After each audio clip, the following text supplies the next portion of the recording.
think I might be the only one here that did not see this movie, and I would describe it as a pucker factor of about 9.8. Yes. I hadn't seen this. I was. Fucking Sidney Lumet, man. I mean, yeah. so it's so. Hold that thought. It is impossible not to watch this movie constantly thinking about Strangelove, but also for me, War Games. Yeah, War Games. Yeah. And like, I don't know which one. I think they both work, and I understand why. Maybe Strangelove is the one everybody talks about because it's like next level satire. It's the same year, and also these two films. It's almost the exact same plot. It's the same. They're intertwined though, because this is a result of, as Jim said, a lawsuit about the. Yes. So it's like they're very different. They're very different approaches to the same subject. And I wanted. That's one of the reasons. It's not just the subject, though. It's the scenario where it's the scenario. I've got a bomber that I can't get to that's about to do something really bad, and I can't stop. I had a choice of picking this or Strangelove. The only difference is one of the bombers is going there because somebody went a little crazy. Sterling Hayden. Right. We don't have. I don't know which is. Whereas this one goes there because Dom DeLuise unplugged the unit. But no, you could also argue. No, you could argue that after his wife talks to him, he's gone crazy. Yeah. No, they're both terrifyingly dumb. They're pretty clear about what happened here. First of all, it's like they're pulling the unit out. Don DeLuise is pulling the unit out and actually causing a communication failure. But also, the Russians admitted they jammed that bomber. Right, they jammed it after. Literally no blame here. So, in some respects, the Russian jamming was really to blame for this. But also the Americans pulling out the console and losing communication. Yeah. You hear what is basically like a short circuit sound when they plug the new unit in. It's just like that can't be good. Lands on edge on this one. You're not supposed to blame anybody. For me, I remember the TV guide for years and years when this was on TV. The TV guide capsule little description was Dr. Strangelove without the laughs. Yeah. How about that's what Chris said? How about I said that? Oh, Scott said that. Comic actors without the laugh. Oh, watching him in a serious role. Oh my God, Mathau's fantastic in this. That's a fucking. For me too. This is like Strangelove. This is yet another example of who I think is the best Fonda, and it's absolutely Henry every fucking time. Oh, yeah, absolutely. He's so good. That's why I was thinking this is a good. Because Henry Fonda plays a candidate for president like the year before in a Gore Vidal. Wow! In what film, Jim? You broke up the there. Best Man. It's the Best Man. Oh. It's really good. He's so good here too. Yeah, yes, he's great. Yeah. But Walter Matthau is like total strange. Anyway, the access. Circling back to the point I was making, I picked this because I think this is going to sound kind of sacrilegious, but I think that Dr. Strangelove is not one of my favorite films because it's so silly. It's like, think about the names of the characters in that film. Yes. Jack D. Ripper. Where's my Scott is wrong slide? Yeah. Terry Southern playing it for like these giddy like on nitrous laughs the entire time. This one is a little more. Scott, also, how long since you watched it? Oh shit! I watch this every year, Dr. Strangelove. Yeah. Okay. Yeah. I mean, but I think both. Weirdly enough, I like this one better than that one because I think this is actually it addresses the situation in a more realistic way. Well, the ending here is fucking depressing. Yeah, you knock out New York and you knock out Moscow. It's not the end of the fucking world. That's the big. Oh, I don't know. I'm sure there's about 6 million people that would. Disagree with you. Yeah. Also, my friend David, who's in the band, he said. I told him I was doing this movie. He says, "You know what that film is about?" I said, "What?" I said, "It's that guy that general at the beginning of the film. He hates his wife and wants her dead, and in the end, he gets his wish." Yeah, and then he kills himself. Yeah, right. I mean, both these casts are so stacked. Yes. But I would say we'll get to it, but this is better use, in my opinion. Thank you. Yeah, I find the performances in this. I mean, like I said, it's like, oh shit, I've been. This isn't Eat Your Vegetables. I should have seen this by now. Like I've seen, we've watched. I don't know how many Sidney. I think I picked 2 Sidney Lumet movies one week. Yes, we did. We watched a lot of them. We watched Devil Before the Devil Knows You're Dead and 10 or 12 Angry Men. And also, yeah. But this was both of those are great. Didn't All they his do the movies. Pawnbroker. This is fucking like Rod Steiger. This is a bunch of guys on phones. I mean, the shot behind Scott with Larry It's Hagman. the best thing that and- Larry Hagman has ever been in. Yeah. Dude, I knew It's- this movie was going to be good Yeah, by you the keep fucking breaking up, title Jim, but yes, credit. Yeah. Like the way he did the fucking title, how it came in, I and then fucking flash love, colors. What did This you is- think- It, what did- it I went love from mid-century titles. What did you This- think? Yeah, of it the- like- what did you think of the opening montage with the bullfighter? What do you think of that? well, okay, so His I love that dream. too because I don't know. well, I kept thinking, I'm like, why is everybody up at 5:30 in the morning doing crazy shit? What's going on? And then I loved the theme because I was like, okay, at 5:30, like shit's happened. Like this is all different cities, countries, whatever. yeah, But to open it, it's so gutsy to open it with a dream. yeah, And right. but to tell you that it's 5:30 in the morning and it's that you're in almost- New York City, because it Oh, says no, New York City, Jared. and then I'm like, this is fucking Spain. What is going on? Or Mexico. Right. And then right. and then he wakes up and I go, oh, and then he talks to his wife, he walks around the house, and then the credit hits and it's white and then black on white, and then it black back to Oh, and I said, this is a film. This is Yeah. a film. this Yeah. is it's an actual movie that someone. I mean, the visual design and the sound design, it's so stark. It's The so set- harsh. the set design. Look at behind Chris. It's practically Ken Adam. It's goddamn beautiful. It's that's Ansel Adams behind you, Chris, but also it's fucking Carl T. Dreyer. It's like Yeah. take everything away. Carl Yeah. T. Dreyer. First of all, kudos for bringing him up. We lose Jim. Uh-huh. Yeah, we did. Where's Jim? He'll be Jim. back. He'll be back. But Carl Dreyer takes everything away, right?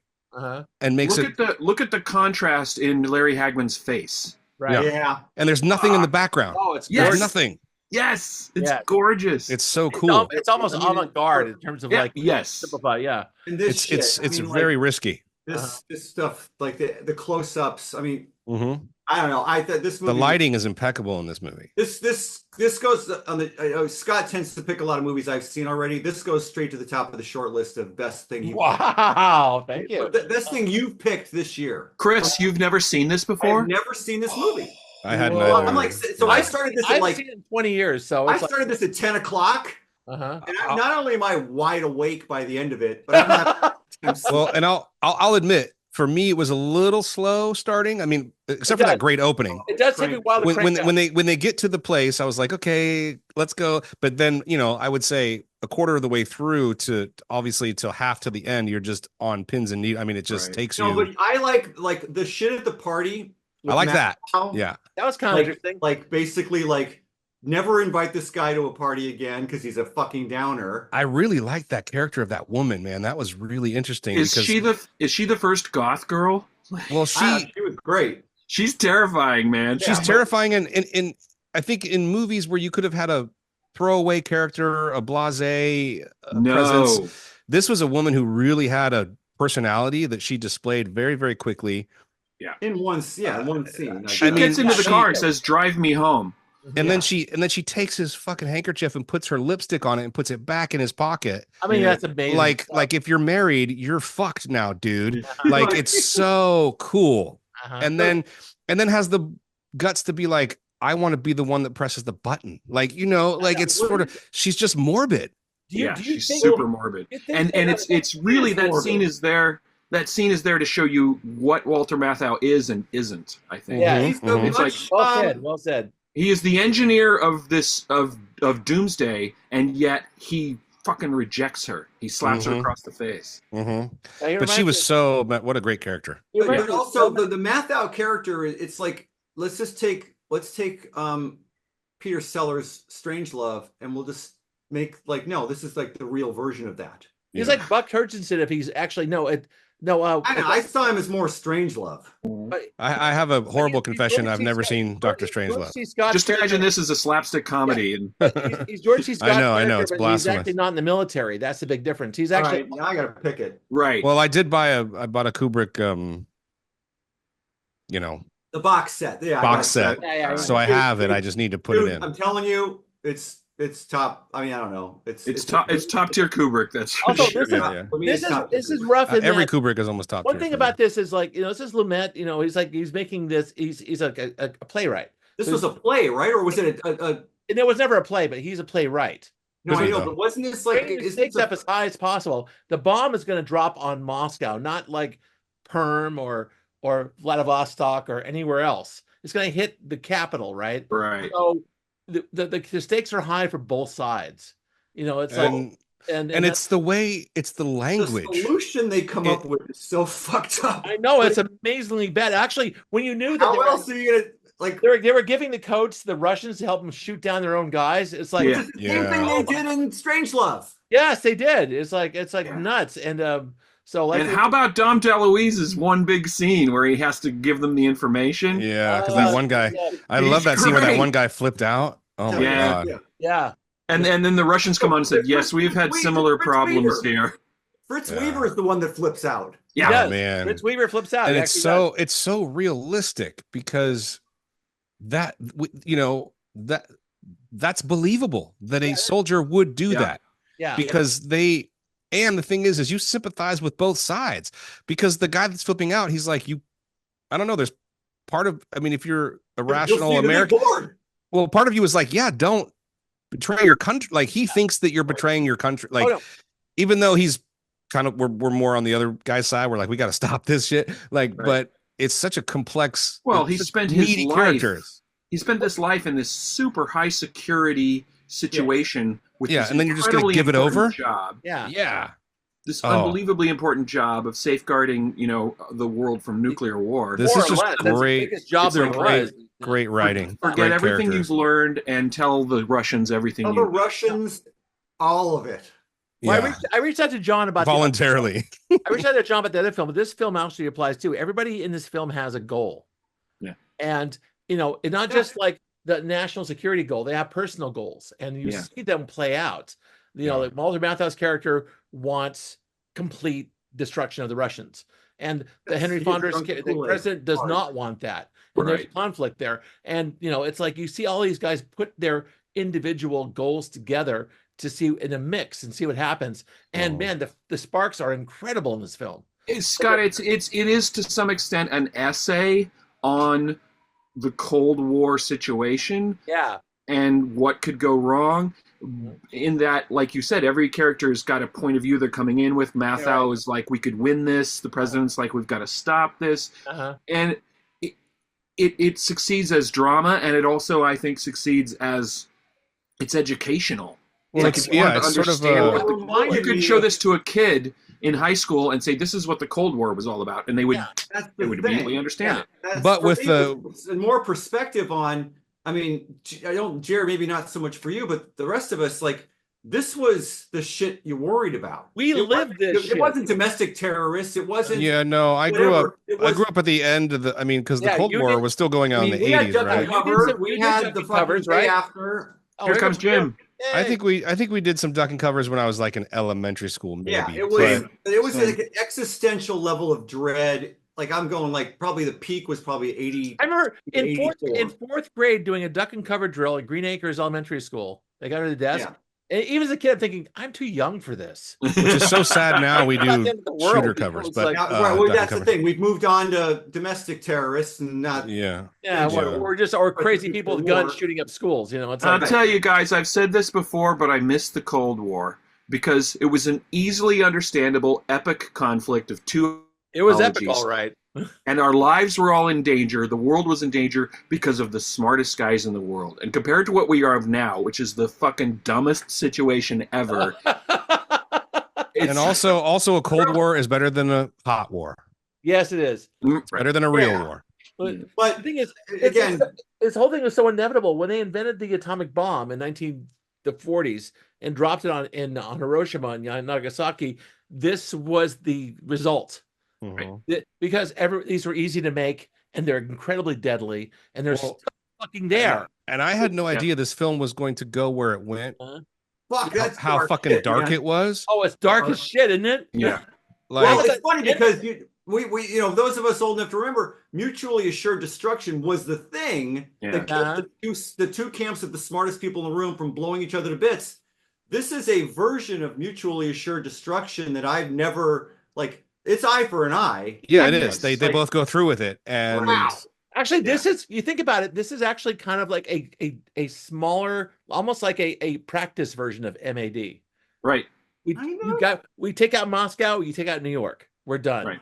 You know, it's Yeah, like and then both step leaders into the of whole Well, world. it's we like end a up- Star Trek episode.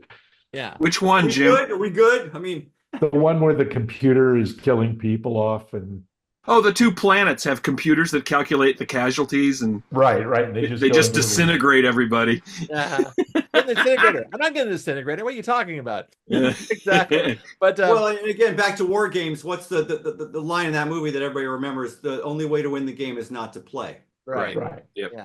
And that again, I'm just like I'm thinking about because This is the same lesson. it's kind of the same lesson. And, This and shit's still, that you know, movie this was in shit- '83, and somewhere around '84, '85, or whatever, the fall of the Soviet Union. Mhm. Like we didn't have to worry about this shit You know, anymore. this shit's was a still nice there, man. reminder. Well, actually, we do have to worry about it. All those bombs are still there.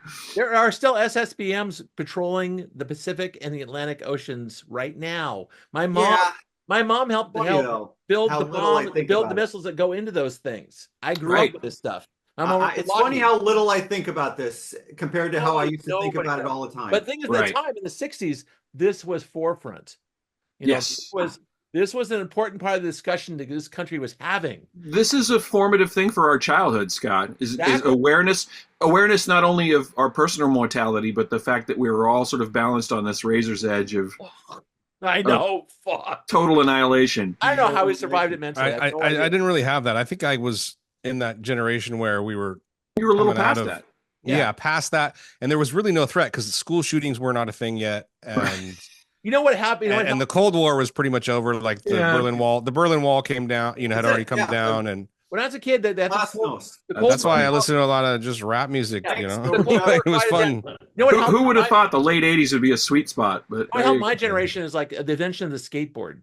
Yeah. I was a skater when I was a kid, I and know, right? It's the like '90s were fun, and relax, right? Okay. just bad clothes. That's all. Jim is gone for a while. He's coming back with some serious thoughts. Jim's very quiet. He's he's a corner. back. Take that corner, man. Yeah, it's a really good film. I must have seen this film for the first time in the mid to late '60s. Whoa!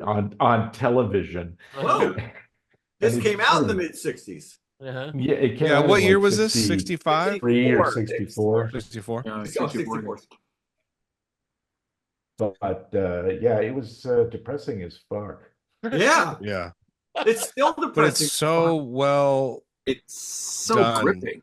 It's so It is. gripping, and And the I writing like is so smart. They do a really good job with the simultaneous translation at both ends and Yeah. being able to hear some over the telephone. And just those two guys locked in a room deep in the bowels of the earth, And he- they're not going to get blown up. Anytime I see a They really are good Ewing. depiction, Yeah. anytime I see a really good depiction of the president in a film such as Yeah. this, I get really sad. I remember Yeah, I wonder watching. why. Yeah, because I remember watching that film Jackie, and which I think is a very good film, and it was about the JFK assassination, but kind of from the viewpoint of Jackie O, and Mhm. that film did a really good job of reminding you how magnificent the office of the United President really is, Yeah. like in terms Can of like be. how What it can be. how it's how respected and how coveted and how it and I was crying in that movie, one because it's a good movie, but two because Trump had just been elected, and I know. was like, we're making a mockery of that. Right. We're like, know. and this movie reminded me again watching Henry do his thing, Right. how wonderful that office, or how imagine Trump on that phone, Potentially. like it Yeah, never could, like it would be Let me- ridiculous. Let me put it a different way. It's like the thing is, what we always think about the president is he is a person who is given his life to serving all of us. He's trying to help everybody in the United States. He is trying to be a figurehead of the United States. He's actually there to do it. And so we see this in Harry Fonda. He doesn't want to kill. He wants to kill Oh, anybody. I He wants- believed every second of it. exactly. Oh yeah, Exactly. he's hook, line, and sinker. And- By the way, yeah. if anybody's watching, like, no offense to Trump people, But the thing is, sorry. okay, but the Trump, he just, but They're the gonna Trump come came in, for I you. don't mind Yeah. saying he came in, pulled his pants down, and he pissed in the floor in the White House. It's like, I Yeah. don't give a fuck, it's like, and that's the thing. It's like seeing what we lost hurts. Right. You Yeah. believe every second where you see Fonda going, fuck, this is like, you can see Yep. like you go from Yep. I think we're gonna be fine to, and as the tension ratchets up, he's like having to make some like real serious decisions, and then he says that line to O'Harley, you know, the damn Dick, I'm very disappointed. That guy. Yeah. He's like, I'm about to ask a lot of you, or what do you say? It's a heavy ask. Yeah, he says, I'm gonna put you on a plane, and I'm about to ask. I'm gonna put you on a plane. You're gonna kill your wife, and then you're probably gonna die in the process. Also, the Yeah, part about that- you're not coming back probably. Also, Yeah. Matthew character is saying, you know what? Taking out New York is not going to end the United States, but we have a lot of important financial stuff. Well, there. that's Well, that's what they discussed. Dig out of the rubble when this is Is over. there anything we need to get out of New York? Yeah, my God, that was Yeah. so fucked He up. goes, It is what so important fucked up. documents do we have? It's very crucial to the economy, and he's sort of muttering it over and over as he I sits know, down. Jesus It's Christ. like even he can hear it. He can hear it what he just I know. said. Okay, Even the it is scene where he apparent. sends the scene where he sends the guys to go chase the bomber. Yeah. He's telling him they're not going to catch him, and B, they don't have enough gas to get back. They're all And going to die. him, I still got to make this call. Yeah, I Right. know. Mhm. Yep. And Oh you my God, feel it's it. nuts. So, And talking, Scott, you know what you were saying about, you know, this image of the presidency. Obviously, this is fiction, and this is a Right. fictional character, you Yeah. know, a script.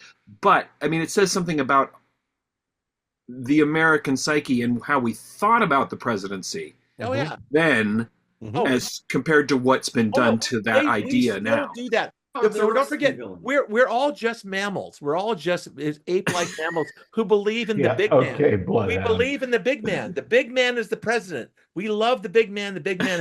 The thing is, the MAGA guys are into the big man. So are we. We all worship the big man because he's going to take care of us. That's what a president is. He's the Unless big, we want the big lady. yeah, which is Yeah. why people Well, have problems with Kamala still the Harris, same. because he's not the big man. But- He's the big lady. It's not going to work for a Big lot. mama. For some Exactly. people, but But either way, I think that I have, and I have to apologize a bit. I think I traumatized all of you guys with this movie. I'm so sorry. No, Scott, I'm glad you picked it. This is probably the third time I've seen it, and every time I watch it, like my opinion of it gets higher. Oh Mhm. I wow! think No, this I- movie is fucking it's amazing. also really great to see all these people It's fucking relatively great. young. Yes, Yeah. Well, and again, That's just right. And Sidney seeing Lumet Mathau, is just a fantastic director. he is. Yeah. Oh, Amazing yeah. I director. mean, one of the best. Is he underrated? Maybe because he doesn't get talked about in the same breath as the Coppolas and the Spielbergs and the. He doesn't. No. Just, Yeah. no, he doesn't. And do I think he's spectacle. like He more al- consistent than a lot of those Yes, directors. And he doesn't was spectacle. He always does. out of the United States for a large chunk, right? Yeah. Because of the HUAC right. hearings Oh. and stuff. He always Mhm. does small personal dramas. That's his thing. Even Network was a small. I mean, But like every film he makes is gripping. I've had Dog Day Afternoon and Serpico on my short list for a really long. Oh God, bring him Mhm. out! Bring him out! All right. No, I mean, but, okay. but is he? I just again, when you look at the oeuvre, you Uh-huh. go absolute fucking banger, top 10. Like, And you picked Before the Devil Knows You're Dead, which I think which I really like. even Which in his- which I really like. I think it's a fantastic film. It is. was one of my favorite of that year, and I'm Same. like, even in his old age, he's still razor sharp. I thought That's That like I one of really, his last I'm one of his never last gonna films, forget that right? You guys Yeah. made that movie. Amazing. It's All right. fucking Oh, I loved it. great. All right, we're It- all it- yelling now, so I'm actually going to take it to the cards at this point. So let's just do it. Oh yeah. Not even All close. right. Oh, Big, hey, before we wrap though, Scott, I have to say I was so impressed with this film after two viewings. This being my third, I think. That, as you may know, there's a direct reference to a very memorable scene in this film in my short film, Do The tell. Story of Sputnik. Yes. Oh yeah. I'll throw a clip up for you guys later. Please. We need to put this in the episode, I think. This is the Russian premier's telephone. This is the Russian premier's telephone melting in a nuclear inferno. Eee!